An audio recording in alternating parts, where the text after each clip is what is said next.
y'all, it's Dr. Know-It-All. My wife, who is going now by Misinformation, which is awesome, is we're taking a very impromptu trip up to the north of Georgia to do a little overnight camping, a little bit of hiking, and as you can probably see, the weather is a little iffy, so hopefully it won't rain on us, but anyway, we'll be fine. Anyway, we're taking our lovely Model Y up there, and hopefully we will have enough battery power to make it up there and back, because there's not a lot of charging options in the sticks of North Georgia. But anyway, my lovely wife has decided that she is going to filter a few questions from my audience and from her. So I'm going to answer some viewer/misinformation questions, and we'll see how it goes. Let's start with the first question, which is kind of what brought all of this about to some extent. And that is you actually answering my question from one of your previous videos about what the simple difference is between public and private beta. Okay. Oh yeah, apparently people did not like this because apparently I answered the wrong question. And I thought the question was, how do you get private beta versus public beta? But apparently the question was, what's the difference in the actual software?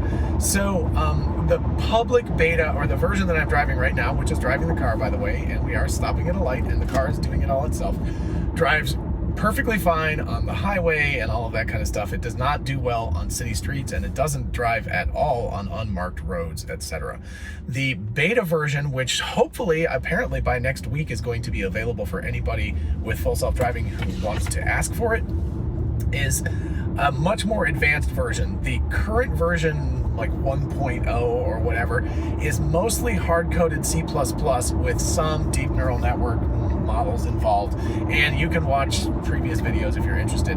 But anyway, the new version is basically, especially with version 8.3 apparently, is replacing all of the hard-coded stuff with deep neural network models, which are very human-like in the way that they actually drive the car. So it should be much more human. Right now, some big complaints I have is like when I'm driving the car, it has a tendency to steer directly in the middle of the road, which is very annoying when you're going on multi-lane roads because you tend to be a little bit too close to the guy next to you.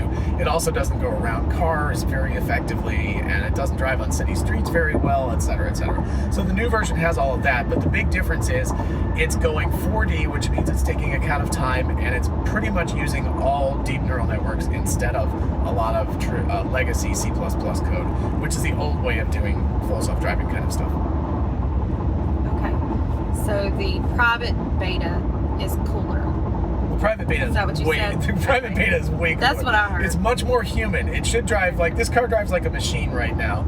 The new version is supposed to drive much more like a person, so we'll see. Okay, well that explains why you're about to have a heart attack to get it. One of the other questions that I've seen in your comments has to do with, why do you use the metric system?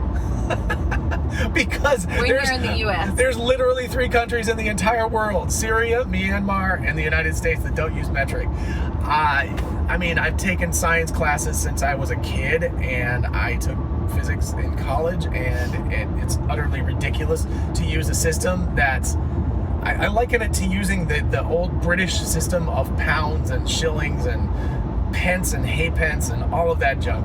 I mean, there's no reason not to have a metric system. Metric, like, is a measurement system, but everything's divisible by 10. Everything transfers from one dimension to another. So a cubic centimeter is a milliliter, and a liter weighs a kilogram, and 1,000 meters is a kilometer. And by the way, it's kilometer. It is not kilometer.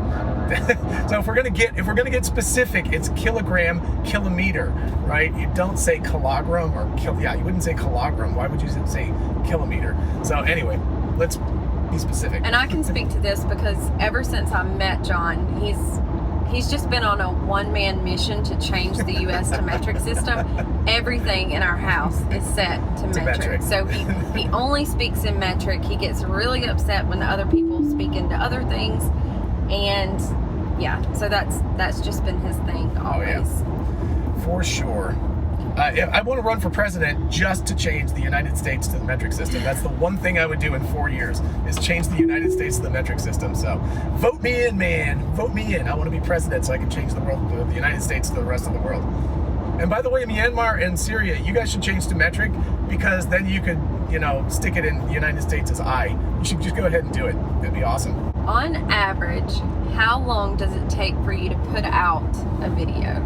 And I guess that means not just put out, but research and the whole process. Gosh, I mean, sometimes like this one should be relatively easy because I'm just answering questions. So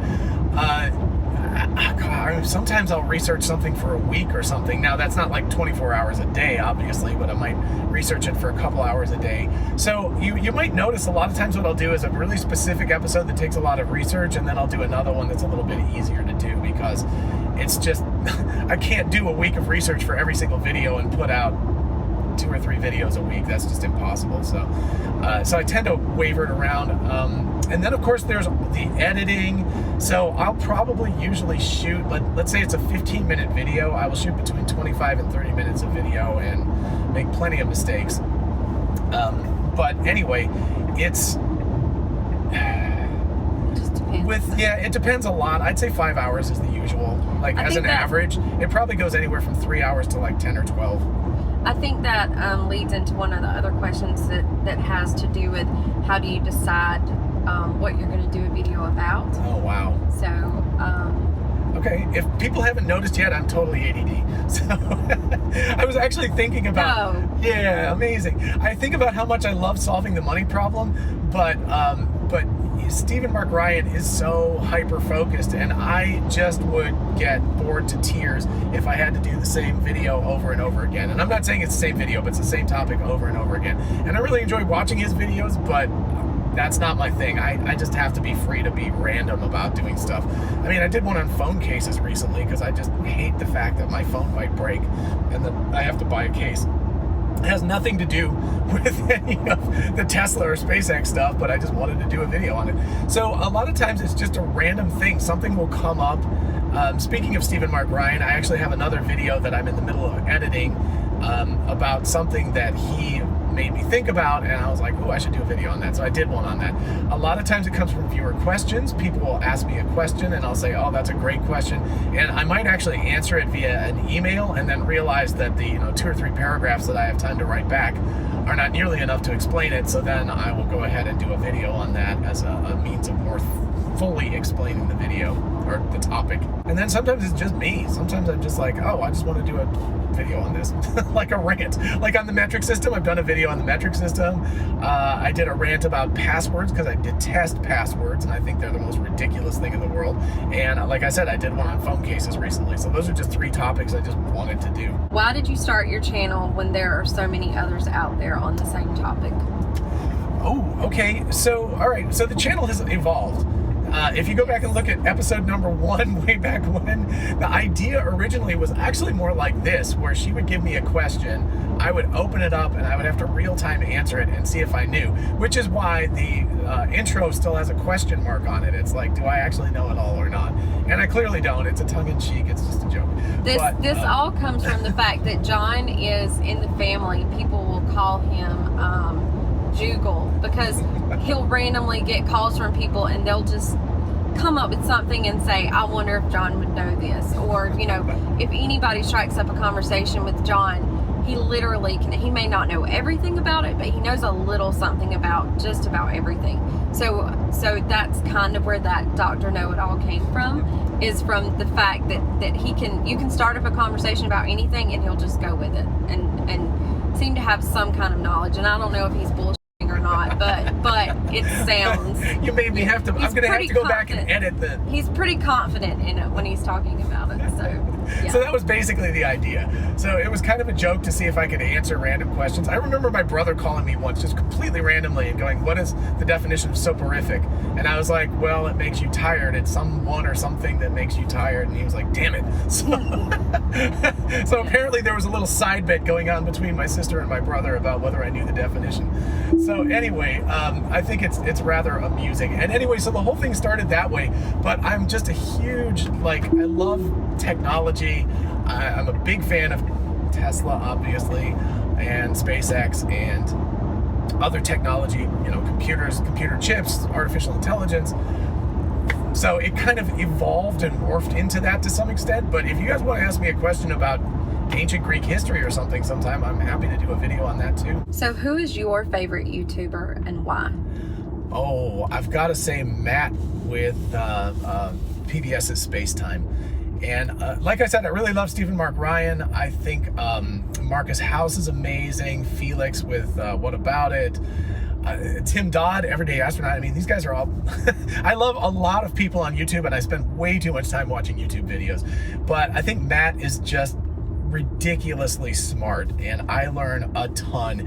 And he's one of those people that I watch his episodes and I'm sort of like so I like that, right? I like to have somebody who's smarter than me in the room, and I find him to be incredibly intelligent about these physics things, and also just really personable. He's an awful lot of fun to watch, and I think that's a fantastic combination. So I'm very much a big fan. So PBS Spacetime, if you don't subscribe to that channel, you should definitely subscribe to that channel. So as far as it being worth it, having the channel and it being worth it, why start it?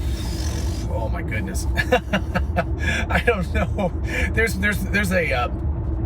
an official reason, I guess, and then there's a reason that I might not want to admit to the public, but I'm going to admit to you guys just because I like you all. So we'll start with that, which is that I really kind of like fame.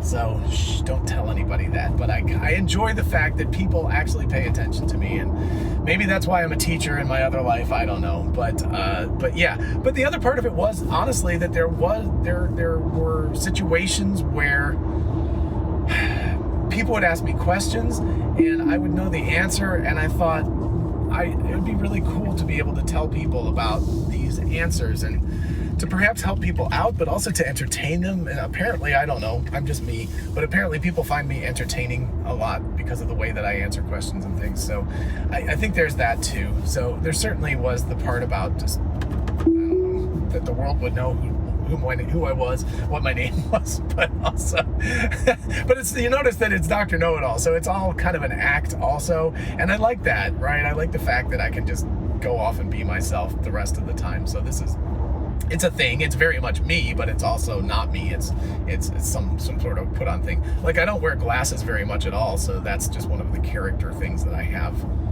that I wear for the videos for the most part. They are prescription, so I mean I do need them, but I just don't wear them because I'm a butthead and I don't wear my own glasses. What do you do outside of YouTube?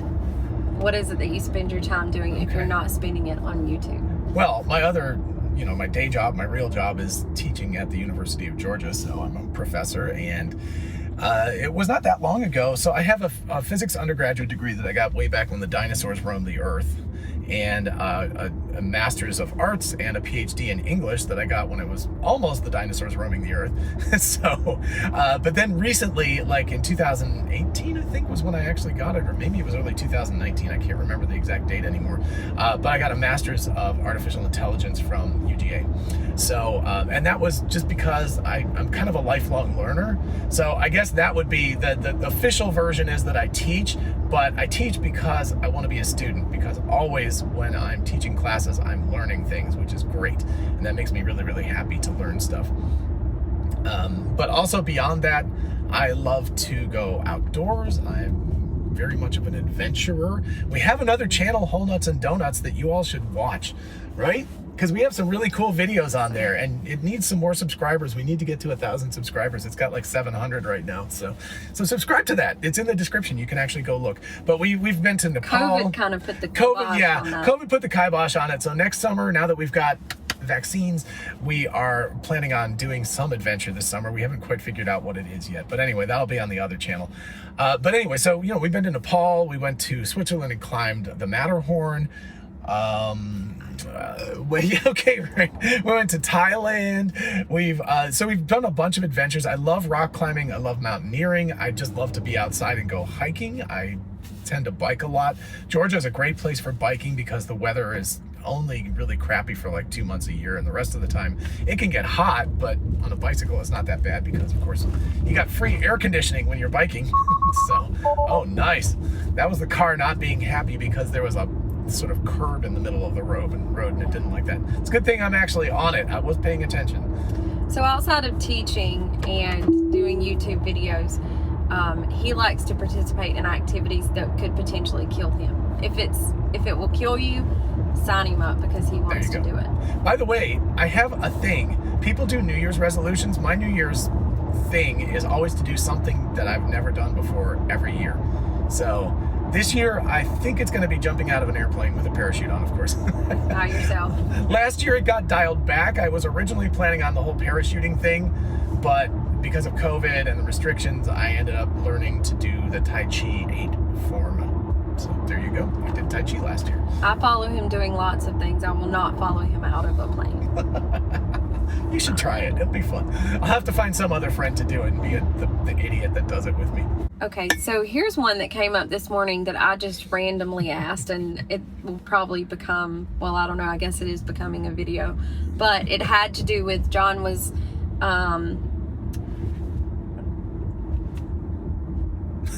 I don't even know how to say what you were. Half the time I don't understand what he's saying, but he was talking about these little dots up here on the screen, and he was saying how, oh, they're regenerative braking, and it's because of the battery in the car, and I don't know what he was talking about, so I just asked him, okay, well, what is the regenerative braking? Regenerative braking. We work well together. So what happened was, I had charged this thing up. I basically topped it up to like 100% battery so that we could go on this trip and I wouldn't have to worry about range anxiety, right? And it has a whole bunch of dots at that point on the left-hand side. Range anxiety, is that a thing? Oh, range anxiety is a huge thing. We experienced that we in our first experienced road it, trip. but I didn't know it had a name. Oh, it has a name. Okay. Yeah, that right. Keeps people away. But Sorry. anyway, so if you've driven a Tesla before, you probably know this, but if not, I'll try to put a picture up. There's a right-hand side of a little kind of bar that goes across your screen, and on the right it's black, and on the left it's green, or I guess at night it's white anyway. But the black part means that you're using power, and the green part means you're regenerating power. And there's a bunch of little dots on the left-hand side, especially when the battery's cold or when it's full. And those dots indicate that you will actually, if you push on the brake, you will actually utilize the real physical brakes. And so my goal is never to actually engage the actual physical brakes, is to always use the regenerative braking. And it's a little funky because when there's a lot of dots, it doesn't brake as hard when you take your foot off the gas pedal. So it's kind of it's a fun little thing to end up doing. But anyway, Lane asked me this question, and I suddenly realized that not everybody knows what the hell regenerative braking is. So not everybody knows a lot of the things you talk about, but there you go. It's a different story, different video. So anyway, so regenerative braking. Okay, one of the amazing things about electricity is electricity works both directions. So that means that a speaker can also be a microphone. All you have to do is just flip the circuitry around backwards and you get the opposite thing. Now, I'm not saying that they're good at microphones if it's a speaker, but it will function that way and you can use it.